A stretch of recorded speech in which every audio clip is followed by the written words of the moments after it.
Hello, I'm Sonny Dosanjh, CEO of Dosanjh USA, or DUSA for short. I'm going to share with you a revolutionary platform based upon AI and cloud and cybersecurity that's going to change the way that veterans receive their information, and essentially it's a lifeline for them. I'd like to take you on a journey that describes how we're going to put this together and some of the benefits that we're looking to achieve. The vision is really wrapped around how to help veterans and their families, and that extends to their pets, especially the therapy pets. The services, there's a wealth of information out there, a lot of well-intentioned people, but there's so much information that you can get lost in information overload. So what we've done is really segment into three categories: life, health, and finances. And then we're looking at the tools based upon AI, the latest developments in artificial intelligence, both cloud and on-prem services, and then really securing the entire experience.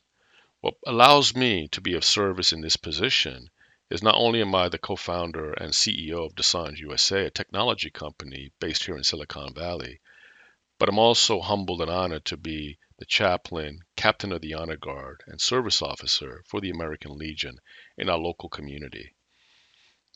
With that perspective, I've taken this opportunity to really simplify how do we get the information into the veterans' hands or their loved ones without too much fuss and bother in a mobile device in which we've illustrated here. And this is a Lifeline communication. Essentially has a couple of folders. One is to get you immediate help if you're a veteran in crisis.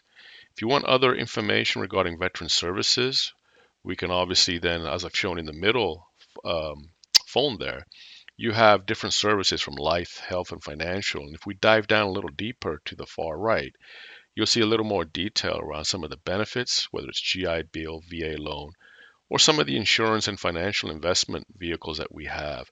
And these could be for profit from life insurance companies, auto insurance, and stocks, etc. But what you're really getting at here is a simple, easy to use device. And as you notice on the far left in purple, I've also highlighted for families. So in the event that the veteran passes away, if a family member has access, or if the veteran needs services while they're still alive, you can go to that folder. And same thing holds true for pets. This is really a key capability because you're not hunting and pecking for information from 50 million different sources. You've got it right at your fingertips in a validated form. So you know that whichever button you press, those links and those folders are valid. One of the things that I'd like to specify here on this informational resources is really targeting the different demographics. And what I mean by that in the veteran community is when you're transitioning from active duty to veteran status, you may not need the same things that somebody in midlife or later on in their senior years requires. So you want that information to be relevant, pertinent to your situation. For example, the under 29-year-olds may just want to get their career started or transition in their college credits from active duty into civilian life. They may want to, if they've got an early family, a VA loan, some housing, again, some training, some education, things along those lines. If you're more in the midlife, you may want some advanced training, some advanced education. Different services are required. Maybe you're looking for college funds, things like that, and maybe family transitions, empty nesters, if you will. And then later on for the seniors, there's a lot of different services required that are medical related and caregiver and hospice, as well as at the end of life when we have to do funeral or military honors. And like we're doing this year, a lot of remembrance activities during the holiday season. So these are specific to the veteran needs, and it's also available to the family members who are accessing these folders. With AI is the opportunity to really reach an audience that may not be capable of using these devices. For example, let's look at chat with an AI teammate. Now we can initiate an AI service on this mobile device where somebody has the ability to type. In this example, the person types, "I need help." And this AI teammate responds, I'm here for you. What's going on? How can I help you? So these are available for immediate access. You're not put on hold waiting for some kind of a response. Reduces the stigma. So if you're really hesitant about reaching out for help, here's one avenue where you're not showing your face and you're not showing your emotions, but you are just typing and getting the information that you need. It's a 24/7 available lifeline. In the case of voice, not everybody is able to type. Some of the senior folks may not be able to use this functionality, but they can hit a button and it could be voice activated. And now that person can talk in a conversational manner. And what the beauty of this voice AI teammate is, it could be supported for over 40 plus languages. So conversational, it's not like a robot talking to you. It's actually trained to be a human narrative. So you're conversing, it's more realistic. So now you can really open up to what is really troubling you or bothering you or what you actually need. And the beauty of this is, on the back end of what we call on the server side, we can start to use AI to analyze the voice to see if there's certain distress. And we can start to then align services based upon what you require. The third one, the video AI teammate, is where you want some visual cues. And here you may not want to talk to a human. Maybe you do or don't, but here's where an avatar comes into play. For those folks suffering from PTSD, and they don't want to be judged. They don't want to have an opinion held against them because they're struggling in that moment.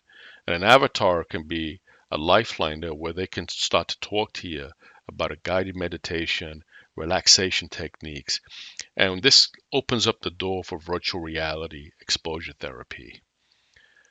An example of this is advanced healing with light, sound, and vibration therapy, where you can now, if you're obtaining services like the one I've highlighted here at the Reality Center, where they record your voice, they record certain aspects of what you're experiencing, and they can play back a frequency. And this is actually, we've had 200 Legionnaires go through this in Santa Monica with traumatic brain injury, post-traumatic stress disorder, complex grief and soul injury, to where it quiets the noise. So this is an example that you can now retrieve that same kind of frequency on your mobile device once you've gone through the initial service. Another example of this is from a visual analysis with a harmonic egg. This one is based, they're all over the country, and this is based on light, sound, and frequency, where they put you in a chamber. And similar to what I described earlier, where you can now uh, obtain a reading of what helped you, and then you can play that back through your mobile phone when you are in a distressful situation. So we accomplish this with partners. We've partnered with Premier Wireless out of Texas, and they do the folder customization, and they do the mobile device management to make sure that the phone number, the applications, and everything else is functioning as required. It also serves as a hotspot, and this is available to veterans nationwide. And they've partnered with T-Mobile, and they are the backbone carrier network, if you will, and they're also the mobile phone provider. So together they work with the USA to make sure that the network is available, the device is configured as required, and then DUSA adds the additional value of putting it all together. One thing we've learned with AI, cloud, and cybersecurity is, in order to integrate these solutions, they have to scale and they have to perform while it being adherent to security, compliance, governance, privacy, and rules and regulations per industry. So DUSA has been doing this for 20, 30 years in different phases and formats and companies and partnerships.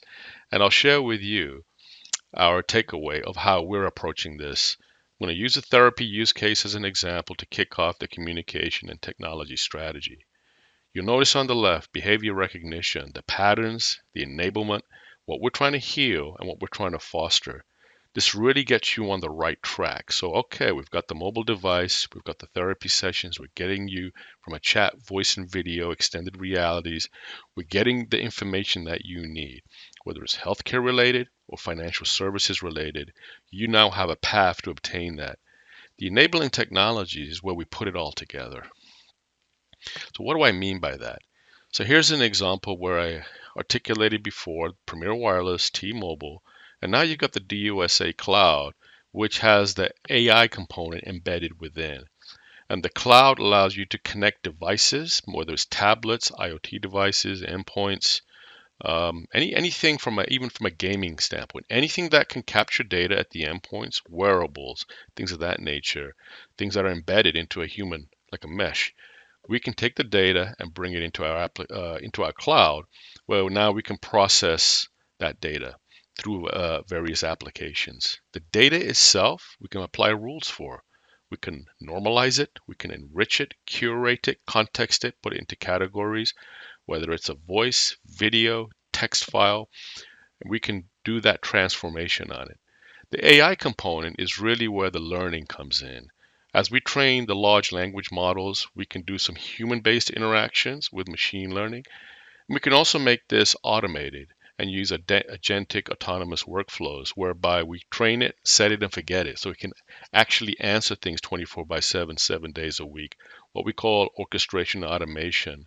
And that then really makes things efficient on the turnaround time for the information that you want. The security aspect is generally what we find across the globe.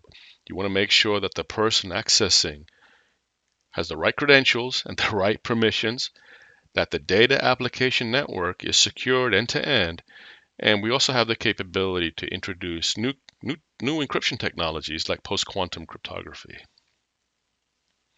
The key thing here that you'll see different from a lot of other vendors here in Silicon Valley or around the globe is of taking a different approach. Most companies you'll see out there will have functionality. Hey, our AI does this and our AI does that. The majority will not have policy-driven AI. The majority will not understand how to scale and automate that. They have great tools to bring in the initial functionality, but then they'll get stuck. So here's an example of where we bring it in from the online chat, voice or video, and then we put it through our AI prompts. This is going through policies. These policies extend down from the technology stack to the user and the use case. This all then dictates what kind of large language models they're allowed to use based upon cost, performance, time of day, and all the policy parameters that come into play. Makes it really powerful. In order to automate that, make it a set it and forget it, if you will, you need to have a methodology that allows you to check in new code from the DevOps standpoint so you can test it out. Make sure your AI models are working on that new development stack. Make sure your security posture is still active on these new capabilities. Then you test it with load and performance. Then you can see if how it can handle your service level agreements. Test it out in a sandbox for acceptance testing, and then you're ready to go live into production. Our cloud platform is based upon this methodology. Some folks may call it shift left, even further down the DevOps cycle, but it really is the key to how you can do what we call continuous integration and deployments into these environments. So there you have on the bottom left our DUSA cloud with all the subcomponents and the modularization of that to where we can update each module based upon the requirement. I've shown here how we can accept information from the carrier network as well as if you're on an internet service provider. But this is really the key of how you can auto scale this because your backend systems, processes, and workflows are all efficient based upon the AI component of agentic and then the autonomous of orchestrating and automating that whole workflow.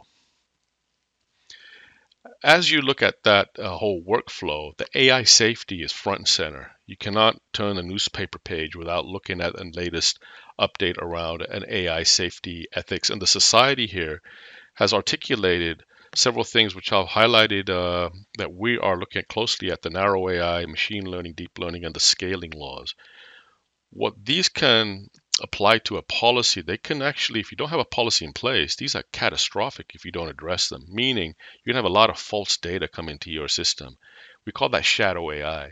That really then gives you hallucinatory, false positive, toxic, or manipulated information that's not real.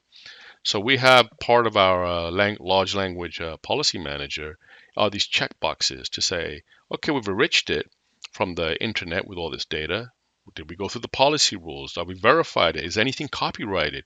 Make sure the context is right so you avoid the hallucinatory nature. It is accurate. It's not toxic. You've eliminated any copyright issues and it's not biased towards A, B, or C. This mitigates the risk of shadow AI. This is critical because when we were first employing data or apps into the cloud, we had a lot of shadow IT where people were using unsanctioned clouds. Now you're in a position to where, if not properly vetted and validated, you can have a lot of unsanctioned shadow AI. In conjunction with that, you need to make sure that your data is what it claims to be. We've leveraged the US Army, United States Army data reference architecture. And I'm not going to go through the whole thing, but what you see on the right-hand side is our version of quantum resilient data mesh. We want to make sure that the data coming in is accurate, valid, that we make sure that it's from the right producers, that we enrich it the right way on that curated data set that is made available for the consumers who actually need it. So that's a key component of what we do on the back end. In conjunction with that, those data sets can come from a myriad of sources. They can come from healthcare providers, financial companies. They can come from other technology vendors that are curating the data, like the business intelligence platforms, whether they're doing big data or data intelligence. And they could be a part of different services, from content delivery to cloud security providers to what we would call cloud data security, who's allowed to have access to that. So there's a lot of integrations, there's a lot of back and forth, but the key thing is that if you have the right data map and the data model set into your platform, you can converse with any one of these different services and then curate that data on your platform and then do the AI capability or processing, I should say, any type of requirements that you have there. With that, coupled with what I termed earlier as post-quantum cryptography, how you transfer the data between those locations. We did a test for the US Air Force with a post-quantum demonstration using PQC. And here's just a high-level architecture. And there's a video that I talk about this a little more in depth at IQT New York. But the key thing here is you can use our platform to make sure that any information that you're sharing with any one of those partners, any one of the veterans that are on the mobile phone, that it goes over a secure channel or secure comms, if you will. So it's not infiltrated, it's not compromised, as we talked about the data set earlier. So you've got the right data architecture, and now you've got the right protection architecture in place. When you combine all those pieces together, here's an example of what a veteran patient query could look like. Secured with these value-added resources. You'll see the phone in the middle with the veteran patient. They press on a button, they come to our patient portal. In that, they may have a prescription from a physician. The physician can also, at the far left, have their information entered into this portal. And maybe there's a prescription for a pharmacist to fulfill. They can also see that from the physician. The patient now also has visibility to determine, okay, what step in the process? I've met the physician. Does the pharmacy fulfill my order? At the same time, the insurance portals is also available to make sure that this type of a prescription is covered under their health plan. You'll see at the bottom there that we've got different technology capabilities, and on the far left, the different medical record databases that we can integrate with. This is one example where the veteran just has to hit one button. They come into the platform, they see the status of what the physician said, the pharmacist said, and if they're covered. That's peace of mind right there. They don't have to go hunt and peck to every individual one. I've had horror stories to where folks have been waiting for 6 to 7 hours in waiting rooms, or the prescription's not ready, or they don't know the status, and their loved one is, getting further and further down the sickness path. And so this is really a key component of how do you streamline all of this information, and how do you get that information in a most succinct manner to that patient. So the real key here is whether you're in any active duty branch and you're transitioning into veteran status, you'll need a lifeline. Whether you're starting out, whether you're in midlife, or whether you're towards a senior years of your life. And this is really critical for those who have family members and pets who also require similar services. To get started, then, we would request an assessment, a consulting assessment. Let's take a look at your app and your networks. Let's look at how you manage your data, where you are in your AI and LLM journey. How does your cybersecurity posture fit into what you're trying to achieve? And are you ready for some of these new capabilities around extended reality as we offer these new services? If you're further advanced, we can also conduct a proof of concept with the chat, voice, and video and implement a proof of concept platform. We can do a vulnerability scan, set up your content and your data rag where it retrieves the additional data sets. We can configure your prompts and your LLMs, as well as how everything works together from a cybersecurity, and then we orchestrate and automate it with dashboards for your feedback for observability. So those are the initial two steps that we recommend getting started with. And I just want to reiterate that this is a Lifeline solution. This is something that when we look at veterans and their families and their loved ones, it not only goes to the veterans and the families, but to the friends, to the community, and to the veteran and the community, the pets that they have. They're like family members. They are family members. So the same services that are available to veterans as far as treatment and prescriptions and things of that nature that you need, those are available to other folks who can now log in and create their profiles. With that, ladies and gentlemen, I want to thank you for taking the time out to listen to this initiative called Veterans Courage. In order to reach me, you can contact me at Sunny at Dosanjh USA, Sunny at DUSA.ai, or Sunny at veteranscourage.org. And you have our phone number there, 408-430-DUSA. Thank you.